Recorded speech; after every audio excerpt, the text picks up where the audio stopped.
IT 95-12S, le procureur contre Ivica Rajic. La présidente, merci. Monsieur Rajic, êtes-vous en mesure de m'entendre dans une langue que vous comprenez? L'accusé, oui. La présidente, veuillez vous asseoir. Pour le besoin du compte-rendu d'audience, je vais inviter les parties à se présenter. D'abord l'accusation. Le procureur. Oui, bonjour Madame la Présidente, Madame et Monsieur les juges. Je m'appelle Kenneth Scott, je suis accompagnée de José Daous pour l'accusation. La Présidente, merci. Et pour la défense, je m'appelle Doris Costa, je suis avocate. La Présidente. La Chambre de première instance est réunie aujourd'hui afin de rendre son jugement dans l'affaire Ivica Rajic. Et condamner celui-ci pour sa participation en octobre 1993 à l'attaque contre le village de Stupnido, qui a provoqué la mort d'environ 31 civils et la destruction du village. Le présent jugement concerne également la rafle de plus de 250 hommes musulmans dans la ville de Varech et les traitements inhumains dont ils ont été victimes. Ce qui suit n'est qu'un résumé du jugement écrit et n'en fait pas partie intégrante. Seul fait autorité l'exposé des conclusions de la Chambre de première instance que l'on trouve dans le jugement écrit, dont des copies seront mises à la disposition des parties et du public à l'issue de l'audience. La Chambre de première instance rappellera brièvement le contexte et les faits de l'espèce, avant de passer en revue les éléments pris en compte pour fixer la peine. Le contexte et les faits de l'espèce. Ivica Rajic est né le 5 mai 1958 dans le village de Jehovac en Bosnie-Herzégovine. De mai à novembre 1993 au moins, il était le commandant du deuxième groupe opérationnel du HVO dans la zone opérationnelle de Bosnie centrale basée à Kiseljak. Le 29 août 1995, le juge sidois a confirmé l'acte d'accusation établi à l'encontre d'Ivica Rajic. Ce dernier devait initialement répondre de 2 infractions graves aux conventions de Genève de 1949, homicide intentionnel et destruction de biens, et de 2 violations des lois ou coutumes de la guerre, attaque délibérée contre la population civile et destruction sans motif d'un village. Le 5 avril 2003, Ivica Rajic a été arrêté puis transféré au quartier pénitentiaire du tribunal. Le 27 juin 2003, il a comparu devant le tribunal et plaidé non coupable. Le 14 janvier 2004, l'accusation a déposé un acte d'accusation modifié contre Ivica Rajic, dans lequel elle lui a reproché 5 infractions graves aux conventions de Genève, homicide intentionnel, traitement inhumain, détention illégale de civils, appropriation de biens et destruction non justifiée par des nécessités militaires et exécutée sur une grande échelle de façon arbitraire, ainsi que 5 violations des lois ou coutumes de la guerre, meurtre, atteinte à la dignité des personnes, traitement cruel, pillage de biens publics ou privés et destruction sans motif d'une ville ou dévastation que ne justifient pas les exigences militaires. Le 29 janvier 2004, Ivica Rajic a plaidé non coupable des 10 chefs retenus dans l'acte d'accusation modifié. Plus d'1 an et demi plus tard, le 25 octobre 2005, Ivica Rajic a conclu un accord sur le plaidoyer avec l'accusation, au terme duquel il a accepté de plaider coupable de 4 des 10 chefs de l'acte d'accusation modifié, à savoir homicide intentionnel, traitement inhumain, appropriation de biens et destruction non justifiée par des nécessités militaires et exécutée sur une grande échelle et de façon illicite et arbitraire, tous constitutifs d'infractions graves aux conventions de Genève sanctionnées par l'article 2 du statut du tribunal. En échange du plaidoyer de culpabilité d'Ivica Raić, de sa coopération pleine et entière avec l'accusation et de son respect de toutes les obligations découlant de l'accord sur le plaidoyer, l'accusation a recommandé à la Chambre de première instance d'infliger, je cite, « une peine unique comprise entre 12 et 15 ans d'emprisonnement », l'accusé pouvant demander la peine minimale envisagée, soit 12 ans, et le procureur la peine maximale, soit 15 ans. Fin de citation.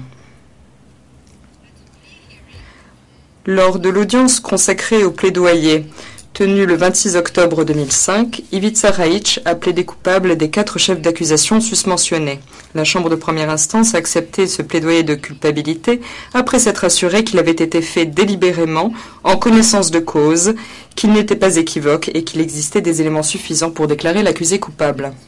L'accusation et la défense ont déposé leurs mémoires relatifs à la peine, respectivement le 15 novembre et le 16 décembre 2005.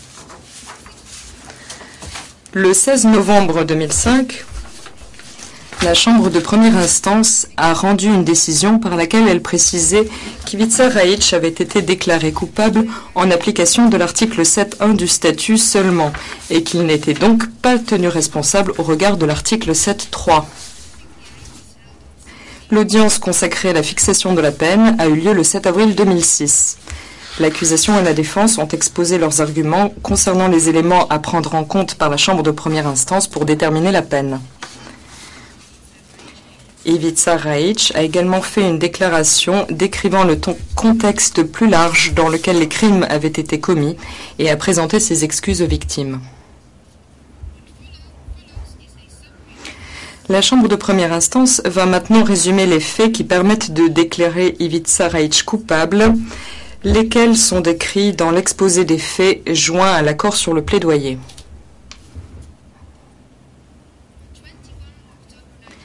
Le 21 octobre 1993, à la suite d'une attaque menée par l'armée de Bosnie-Herzégovine dans la municipalité de Varèche, le commandant adjoint des forces armées du HVO a ordonné à Ivica Raić et aux forces du HVO de se rendre maître de la situation à Varèche et dans les environs. Le même jour, Ivica Raić a quitté la ville de Kiseliak en compagnie de quelques 200 soldats du HVO. Il est arrivé à Varèche le lendemain. Le 23 octobre 1993, le chef de l'état-major principal du HVO a ordonné à Ivica Raić, je cite, de régler la situation à Varèche sans faire de quartier. Fin de citation. Le même jour, Ivica Raić a donné aux forces du HVO placées sous son commandement de rassembler les hommes musulmans de Varèche en âge de porter les armes et de les placer en détention. Suite à cet ordre, les forces du HVO ont rassemblé plus de 250 hommes musulmans et les ont détenus dans 2 écoles. L'école Ivan Goran Kovačić et l'école Vladimir Nazor. Au cours de cette opération, les officiers et les soldats du HVO ont pénétré dans les maisons, ont maltraité les personnes qui s'y trouvaient et les ont dépouillés de leurs objets de valeur. Des soldats du HVO ont également brutalisé et molesté des prisonniers musulmans.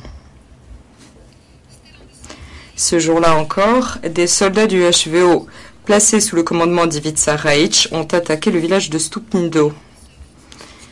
Ils ont fait sortir de force les civils de leurs maisons et de leurs cachettes, les ont dépouillés de leurs objets de valeur, ont affligé aux musulmanes des violences sexuelles et ont tué délibérément au moins 37 hommes, femmes, vieillards et enfants musulmans. 6 combattants environ se trouvaient parmi les victimes.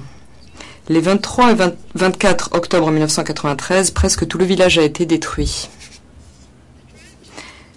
La Chambre de première instance va maintenant passer en revue les éléments dont elle a tenu compte pour apprécier la gravité des crimes commis et fixer la peine à infliger à Ivica Raić. Elle abordera ensuite brièvement les circonstances aggravantes et atténuantes à retenir en l'espèce. Pour apprécier la gravité des crimes, la Chambre de première instance a pris en considération l'ampleur et la brutalité des crimes reprochés, le rôle d'Ivica Raić dans la commission de ces crimes et les conséquences de ceux-ci sur les victimes et leurs familles. S'agissant de l'ampleur et de la brutalité des crimes, la Chambre de première instance a estimé que la peine devait rendre compte du fait qu'ils ont été commis sur une grande échelle, qu'ils étaient particulièrement violents et qu'ils ont causé des souffrances aiguës aux victimes et à leurs proches. Ainsi, la Chambre de première instance a noté que les corps calcinés de 2 femmes âgées, dont l'une était infirme, avaient été retrouvés dans une maison, et que 7 membres d'une même famille musulmane, 2 hommes, 3 femmes et 2 enfants âgés de 2 et 3 ans, avaient été retrouvés, brûlés aussi, dans l'abri où ils s'étaient réfugiés. Toutefois, pour déterminer la gravité des crimes, la Chambre de première instance a également tenu compte du contexte général dans lequel ils avaient été commis. D'après les faits tenus pour acquis par les parties, environ 35 défenseurs de l'armée de Bosnie-Herzégovine, qui avaient creusé des tranchées à Stupnido et dans les environs, se trouvaient dans le village au moment de l'attaque. Concernant ce point, la Chambre de première instance a rejeté l'argument de l'accusation, selon laquelle les faits incriminés étaient graves, car ils avaient été largement relayés par les médias et avaient suscité un vif intérêt au sein du Conseil de sécurité des Nations Unies. En effet, la gravité d'un crime ne se mesure pas à sa couverture médiatique ou à l'intérêt qu'il a pu susciter. Si tel était le cas, 2 crimes identiques seraient considérés comme étant plus ou moins graves selon qu'ils ont retenu ou non l'attention des médias ou celle de la communauté internationale. Ivica Raić était le commandant du 2e groupe opérationnel du HVO dans la zone opérationnelle de Bosnie centrale, basée à Kiseljak. À ce titre, il a joué un rôle important dans les événements en donnant l'ordre aux soldats et aux officiers du HVO d'attaquer Stupnido et de procéder à la rafle de plus de 250 hommes musulmans dans la ville de Varèche. Ce faisant, il a agi en ayant conscience de la réelle probabilité que des crimes seraient commis suite aux ordres donnés.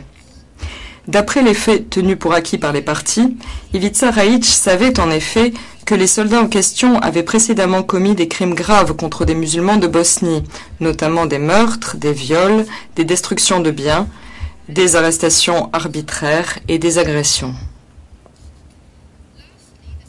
En dernier lieu, la Chambre de première instance a apprécié la gravité des crimes commis par Ivica Raić à la lumière de leurs conséquences sur les victimes et leurs familles. Pour ce faire, elle a examiné les preuves présentées par l'accusation et conclu que les victimes et leurs familles avaient grandement souffert de ces crimes. Partant, elle a jugé que cet élément devait être pris en considération pour déterminer la gravité des crimes reprochés.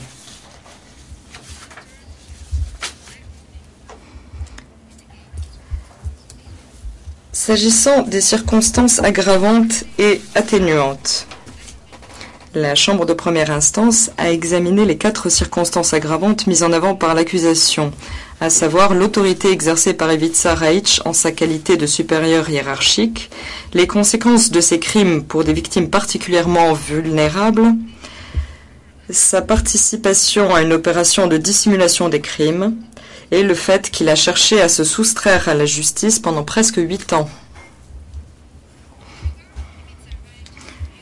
S'agissant de l'abus de pouvoir reproché à Ivica Raić en application de l'article 7.1 du statut et de sa responsabilité de supérieur hiérarchique mise en cause sur la base de l'article 7.3, la Chambre de première instance a tout d'abord observé qu'elle n'était pas tenue de considérer ces éléments comme des circonstances aggravantes, vu les arrêts rendus dans les affaires Stakić, Momir Nikolić et Naletilić.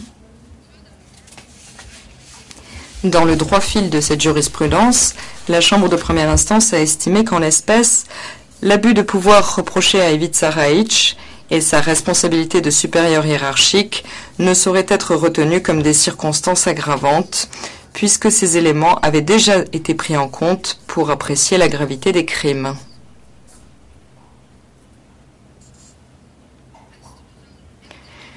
S'agissant de la vulnérabilité des victimes, la Chambre de première instance a considéré que certaines victimes, à savoir 5 enfants et 2 femmes âgées dont l'une était infirme, étaient particulièrement vulnérables au moment de l'attaque contre Stupnido. La Chambre de première instance a jugé que cet élément constituait une circonstance aggravante. La Chambre de première instance n'a pas été convaincue cependant par les arguments de l'accusation selon lesquels le fait de se soustraire à la justice et de tenter de dissimuler des crimes justifie un alourdissement de la peine. L'accusation n'a pas prouvé que ces éléments constituaient des circonstances aggravantes au regard du droit international coutumier ou des principes généraux du droit. Toutefois, la Chambre de première instance a reconnu qu'il pouvait être pris en compte dans l'appréciation du poids à accorder à certaines circonstances atténuantes, notamment à la bonne moralité d'Ivica Raïch.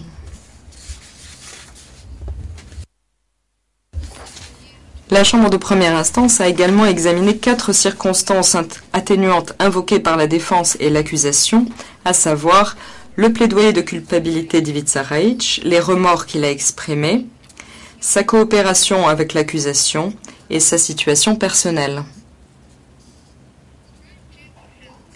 La Chambre de première instance a estimé que le plaidoyer de culpabilité d'Ivica Raïch avait aidé à établir la vérité sur les crimes perpétrés à Stupnido et à Varech, ce qui peut contribuer à la réconciliation entre les peuples de l'ex-Yougoslavie, ainsi qu'au rétablissement et au maintien de la paix dans la région.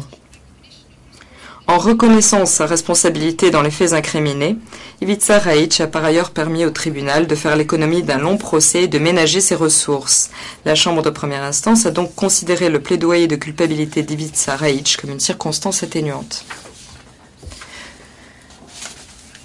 Quant aux remords exprimés par Ivica Raïch, la Chambre de première instance, après avoir entendu la déclaration faite par ce dernier à l'audience, a estimé qu'ils étaient véritables et sincères et qu'ils devaient donc être retenus comme circonstances atténuantes. S'agissant de la coopération fournie par Ivica Raïch, la Chambre de première instance a tenu compte de l'évaluation faite sur ce point par l'accusation dans son mémoire relatif à la peine et lors de l'audience consacrée à la fixation de la peine et a retenu cet élément comme circonstance atténuante. En ce qui concerne la situation personnelle d'Ivica Raïch, la Chambre de première instance a observé que la défense n'avait produit aucune preuve concernant le casier judiciaire vierge d'Ivica Raïch avant les faits ou l'absence chez lui de tout comportement motivé par la haine raciale ou religieuse. La Chambre de première instance a également noté que rien ne venait étayer l'affirmation de la défense selon laquelle Ivica Raïch aurait permis à 2000 juifs de quitter Sarajevo. La Chambre de première instance a jugé par ailleurs que lorsqu'un accusé est déclaré coupable de crimes extrêmement graves, sa situation familiale n'a qu'un poids limité.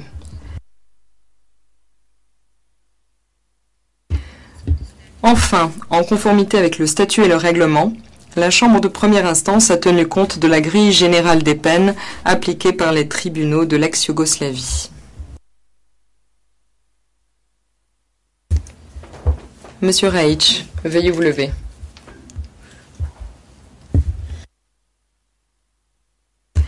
La Chambre de première instance a dûment examiné les éléments permettant de déterminer avec précision la gravité des crimes constitutifs de 4 infractions graves aux Conventions de Genève de 1949 dont vous avez été reconnu coupable, à savoir homicide intentionnel, traitement inhumain, appropriation de biens et destruction non justifiée par des nécessités militaires et exécutée sur une grande échelle de façon arbitraire. La peine qui vous est infligée doit refléter l'importance du rôle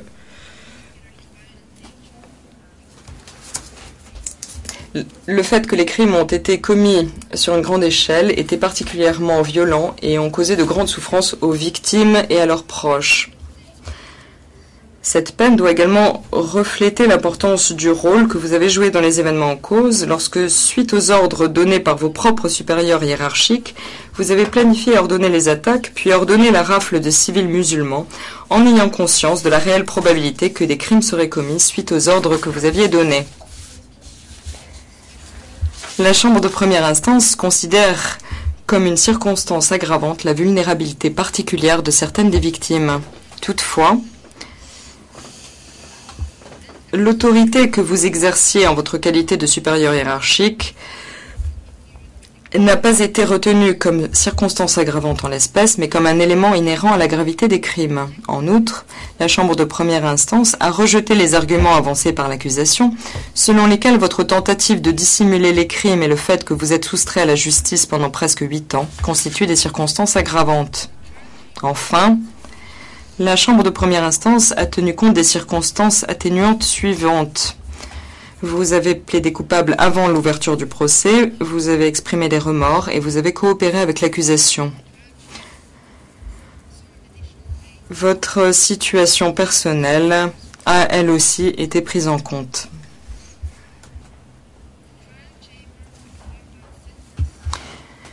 Ivica Raić, la Chambre de première instance vous condamne à 12 ans d'emprisonnement.